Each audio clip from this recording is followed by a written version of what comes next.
자, 지금 우리 경제가 백척간두에 서 있다. 네. 위기에 서 있다.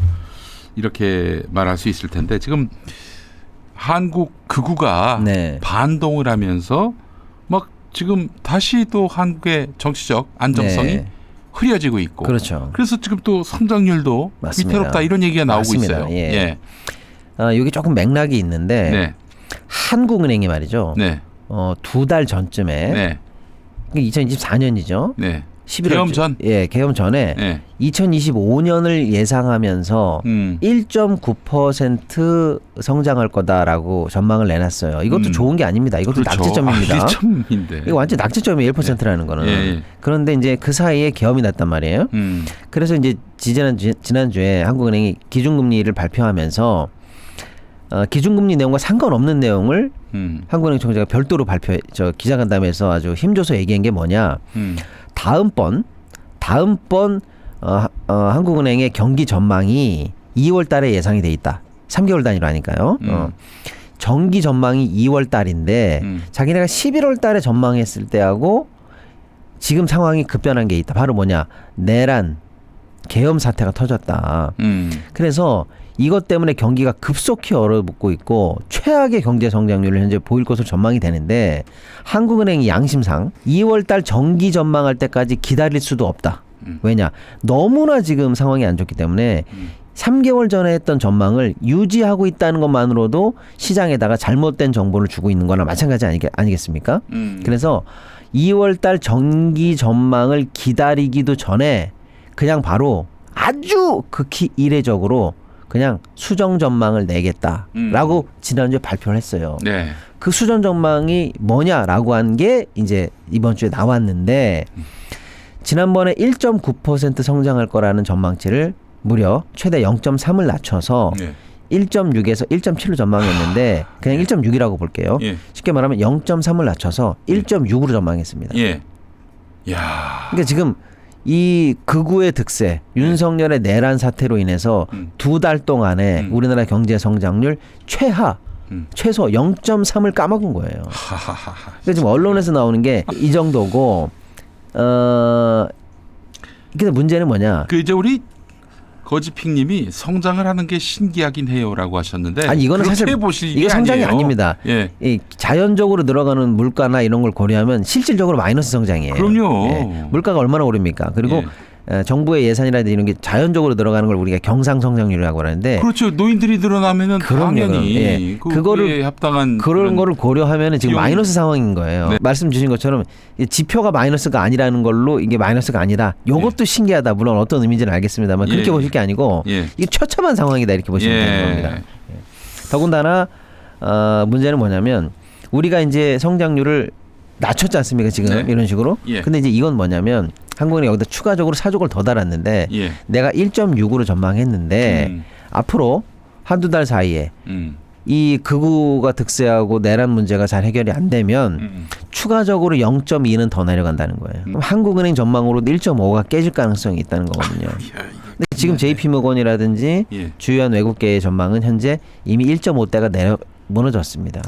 이 폭도들이 이렇게 예. 폭동 비용이죠. 하면은 지금 뭐 이 나라가 탄핵 찬성과 반대가 뭐 반반씩인가? 이 자체가 우리에게 위협이 된다는 거예요. 그렇게 해서 만약에 윤석열이가 돌아온다 그럴 가능성은 없다고 보지만 네.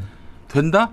아이고 그 뒤로는 좀 짐 싸야 됩니다. 짐 싸야 할 돼요. 말을 그냥 잃어버리는 거죠. 뭐. 네, 그러면 지금 세계가 도대체 예. 우리에게 요구한 것이 무엇인지 모르는 이런 정신 나간 것들한테 지금 그 위기 상황이 예. 중요하겠어요, 이 친구들한테? 근데 제가 늘 말씀드리는데 이거를 돈으로 좀 계산을 해야 될 것 같아요. 그래서 지금 보수 언론에서 뭐라 그러는지 아세요?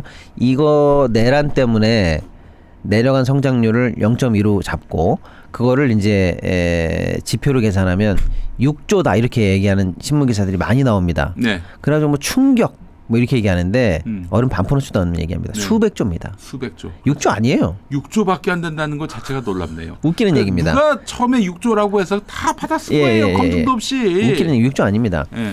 제가 말씀드릴게요. 예를 들면 왜 6조가 아니냐. 예를 들면은 쟤네들이 만들어낸 그 내란 극우 세력들이 만들어낸 흔들리는 어떤 불확실성이 뭐였냐면 직격탄으로 내린 게 환율이에요.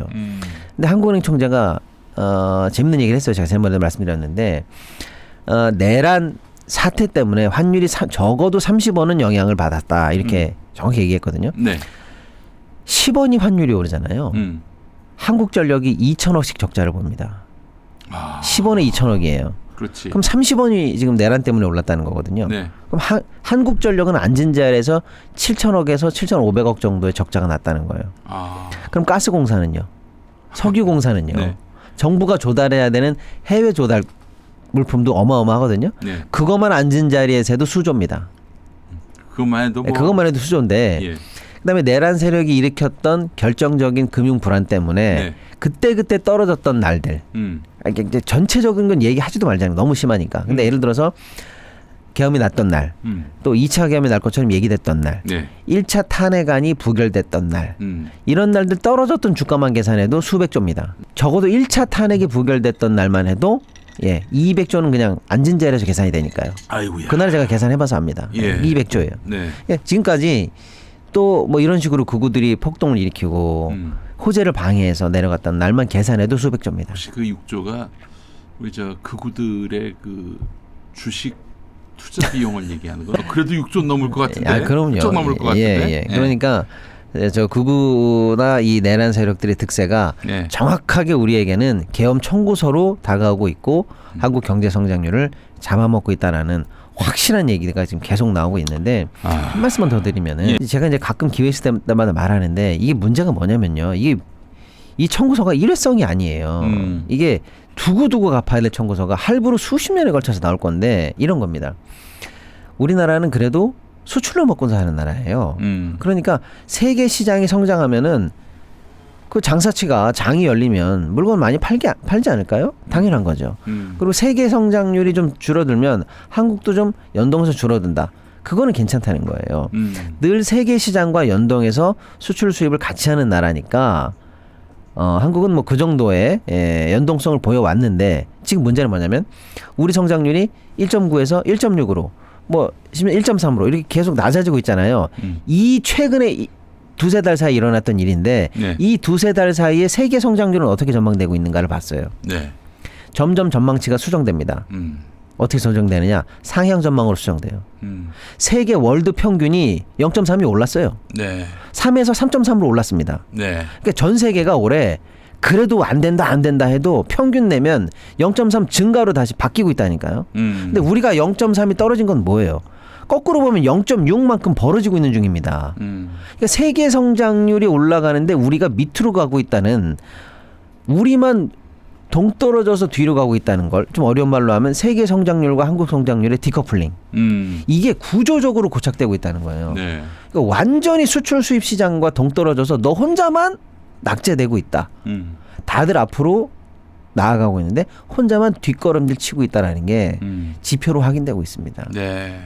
이게 제가 볼 때는 한국 경제에 두고두고 발목을 잡을 것 같아요.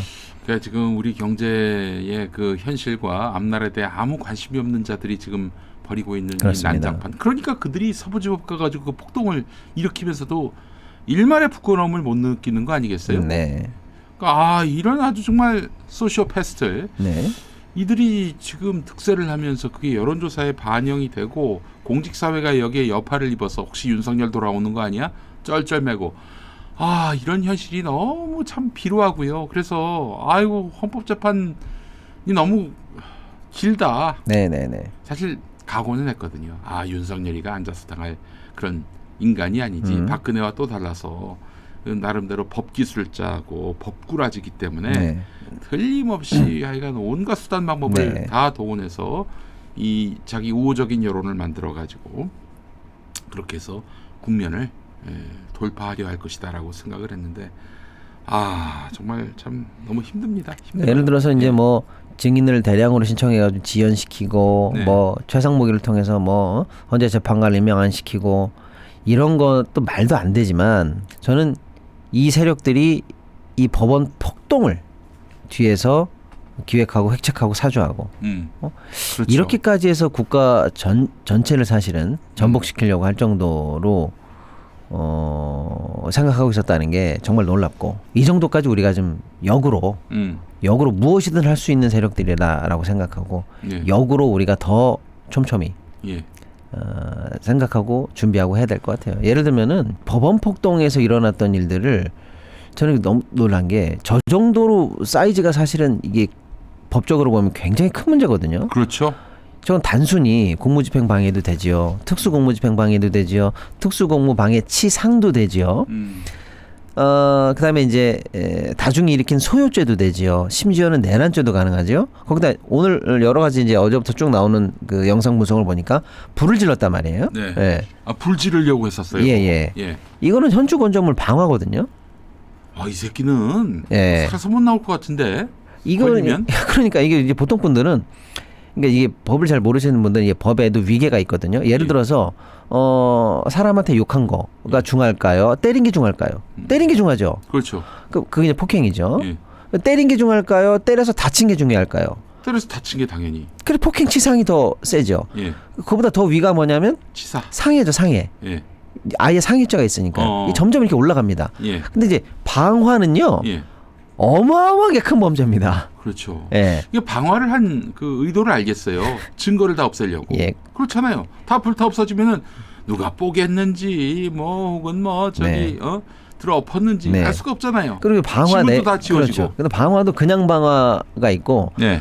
그 사람이 거기 안에 들어 있을 수 있는 가능성이 있는 건물에 불을 지르는 거하고 또 달라요. 그걸 현주 건조물이라고 그러거든요. 근데 거기 안에 경찰도 있었죠. 법원 직원들도 어딘가에 있었죠. 뭐 대피했다고는 합니다만은 거기 못 나온 나머지 시위대도 있었을 거 아닙니까? 그런 상황에서 불을 질렀다? 이거 어마어마하게 큰 문제거든요. 뭐 네. 그러니까 지금 뭐 어마어마하게 큰 상상할 수 없는 범죄들이 동시에 실제의 경험으로 어마어마하게 현재 일어나고 있는데 이 네. 극우 세력들이 이제 자기네들을 맹목적으로 추종하는 세력들이나 저 시위대들한테 이런 위험성을 숨기고 획책하고 있고 이용하고 있고 손발로 쓰고 있는 것 같아서 한편으로는 너무 답답한 상황입니다. 예, 이게 보통 문제 아니에요. 예. 이재명 대표 네. 지금 그 기자회견을 가졌는데 네.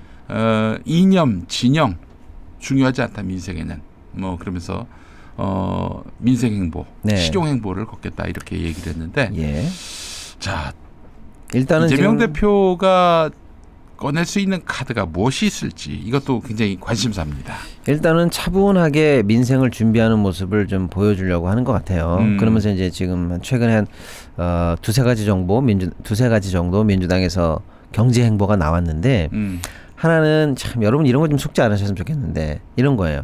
하나는 이 6대 은행장과 이재명 대표와 이제 민주당, 더불어민주당 간에 간담회가 있었습니다. 네. 할 수 있죠. 야당 대표이고 야당 정도가 아니죠. 제1당인데 그럼요. 제1당. 거대 지금 야당이고 사실 예. 어마어마한 지금 국회에서의 이 포지션을 생각하면은 누구를 못 만납니까? 당연히 만나야죠. 네. 기업가 만날 수 있고 은행가 만날 수 있고 다 만날 수 있는데 시작부터 뭐라고 하는지 아세요?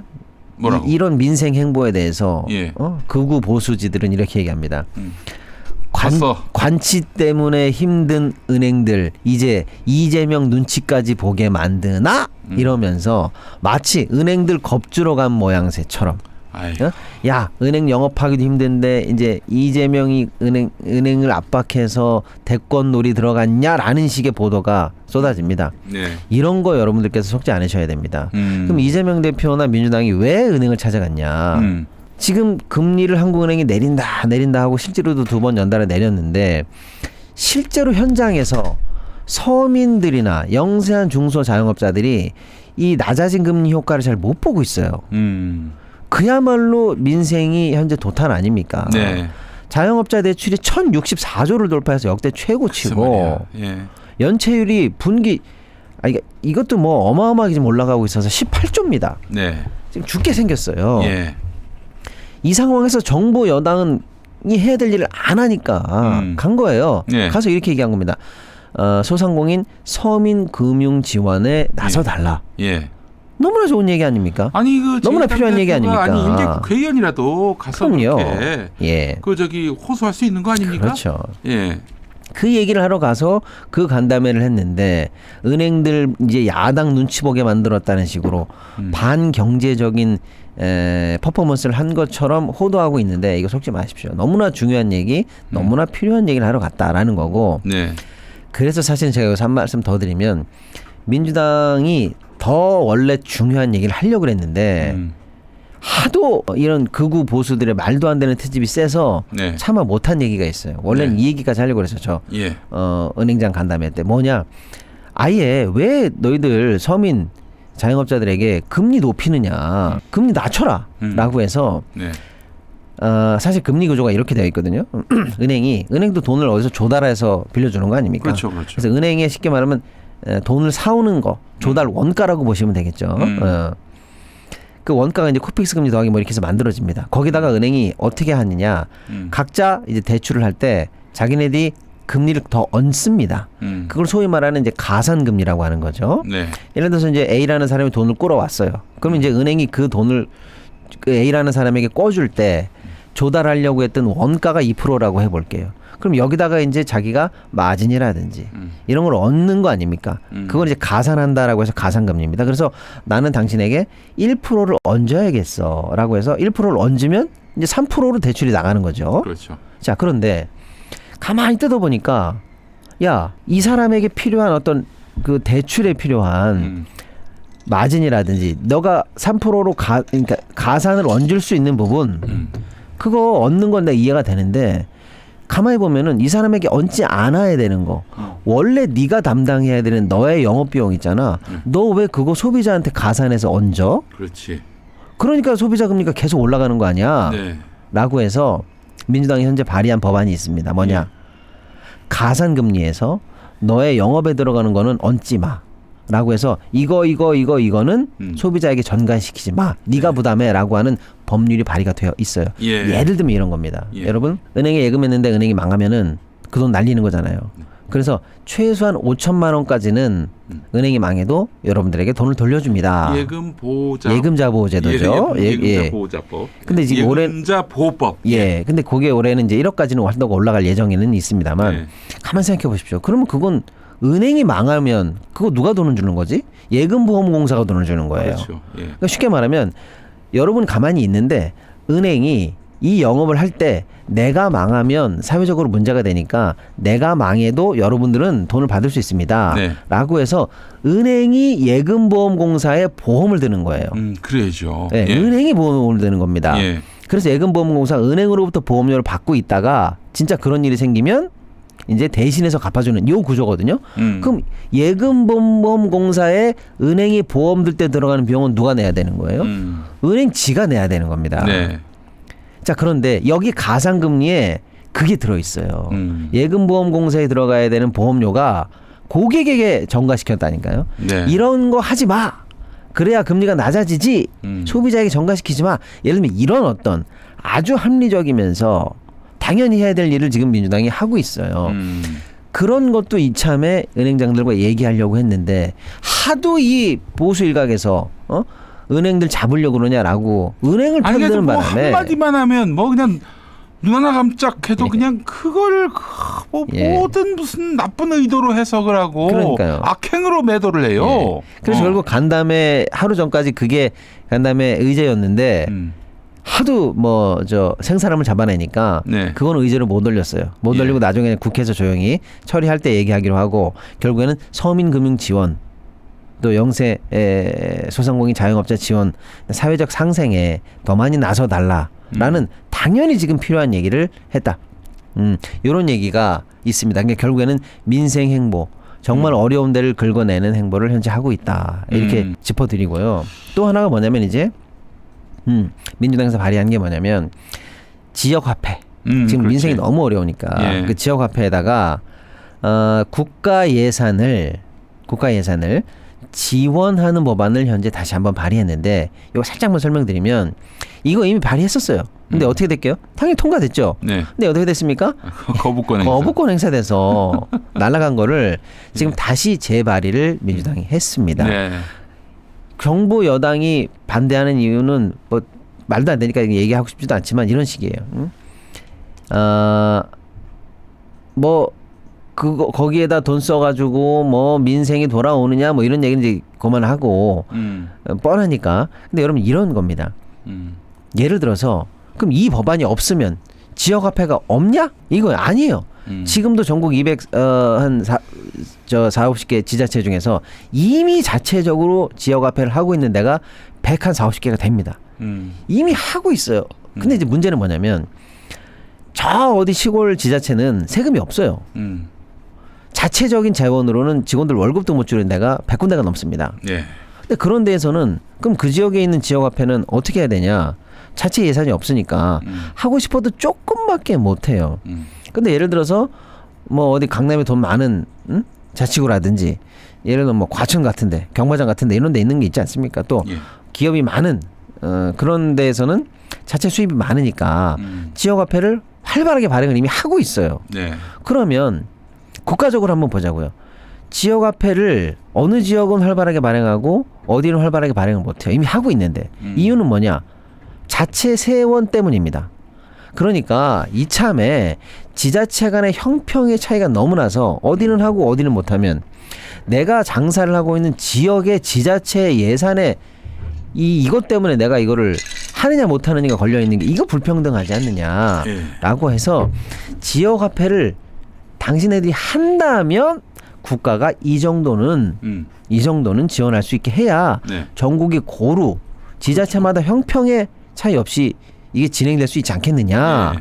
그리고 자기네 예산이 너무 많은 지역은 조금 오히려 덜 줄 수 있게 하자. 네. 네. 아주 이런 합리적인 안이 들어와 있는데 네. 이런 얘기를 많이들 모르시고 그저 돈 뿌리는 얘기를 또 이재명이 한다라고 해서 국힘 뭐라 그러냐. 또 지역화폐 법안이 통과됐다. 이거는 후대에다가 죄를 짓는 극악의 죄까지 짓는 거라고? 원죄가 될 것이다라는 게 권영세의 말입니다. 권영세. 네? 권영세의 말이에요. 예. 이런 것들을 여러분들께서 정말 그 국민의힘이나 정확히 하셔야 됩니다. 극우 세력들은 예. 국민들을 그 지능 테스트를 날마다 하고 있는데 우리 여기 속지 맙시다. 그리고 네. 저기 이재명 대표 뭐 기왕 이렇게 된 거 정치적 논쟁의 장에 깊이 들어갔으면 좋겠어요. 지역화폐도 그렇고요. 예.